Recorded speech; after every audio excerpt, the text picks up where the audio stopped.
জয় মা লক্ষ্মী। আজকে শুভ বৃহস্পতিবারে মা লক্ষ্মীর দর্শনে সকলের ধনপ্রাপ্তি হোক, অর্থনৈতিক সংকট দূর হোক। কেউ এড়িয়ে যেও না, তোমাদের অনেক ভাগ্য। মাকে দেখতে পেরেছো, মাকে তোমরা দর্শন করতে পেরেছো, তোমাদের সামনে ভিডিওটা এসেছে। সবাই কমেন্ট বক্সে লিখছো জয় মা লক্ষ্মী। দেখো আজকে ঠাকুরের বাসন আমি ধুয়ে নিয়েছি। আমি প্রথমেই আমার রাধাকৃষ্ণকে ভালো করে মুছি, আমি মালা পরিয়ে নিয়েছি, তোমরা দেখতেই পাচ্ছ। খুব সুন্দর করে ফুল দিয়ে সাজিয়ে নিয়েছি আমার জগন্নাথ দেবকে। দেখো কত সুন্দর লাগছে। এবার আমার গোপাল সোনাকে স্নান করাবো। গোপাল সোনা বসে আছে স্নান করার জন্য। এবার দেখো আমার গোপাল সোনাকে স্নান করাবো। দেখো আমার গোপাল সোনা কী সুন্দর স্নান করছে। আর বলছে মা আমাকে আর বেশি স্নান করিও না, ঠান্ডা লাগছে। তারপর বললাম আর করাবো না, তারপর মুছিয়ে নিলাম। তারপর ফুল দিয়ে দেখো খুব সুন্দর করে আমি আমার গোপাল সোনাকে সাজিয়ে নিলাম। দেখতে পাচ্ছ কত সুন্দর লাগছে।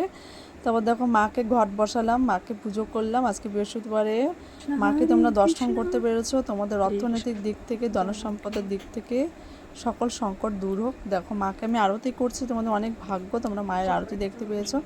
এবার পুজো শেষে দেখো আমি আমার গোপু সোনাকে খাইয়ে দিচ্ছি। আমি লাড্ডু দিয়ে পুজো দিয়েছি আজকে। দেখতে পেয়েছো আমার গোপু সোনার সবচেয়ে প্রিয় লাড্ডু। দেখো সবাইকে খাইয়ে দিচ্ছি। ভোগ দর্শনে দুর্ভোগ কাটে, তোমাদের অনেক ভাগ্য, তোমরা প্রত্যেক দিন ভোগ দর্শন করতে পারো। তোমাদের জন্য প্রত্যেক দিন দুর্ভোগ কাটে, ভেতর মনের নেগেটিভ এনার্জি দূর হয়ে যেন পজিটিভ এনার্জি তোমরা ফিল করতে পারো। তো দেখো সন্ধ্যার সময় আমি আরতি করছি ধুনুচি দিয়ে। দেখো জয় শ্রীকৃষ্ণ, রাধে রাধে।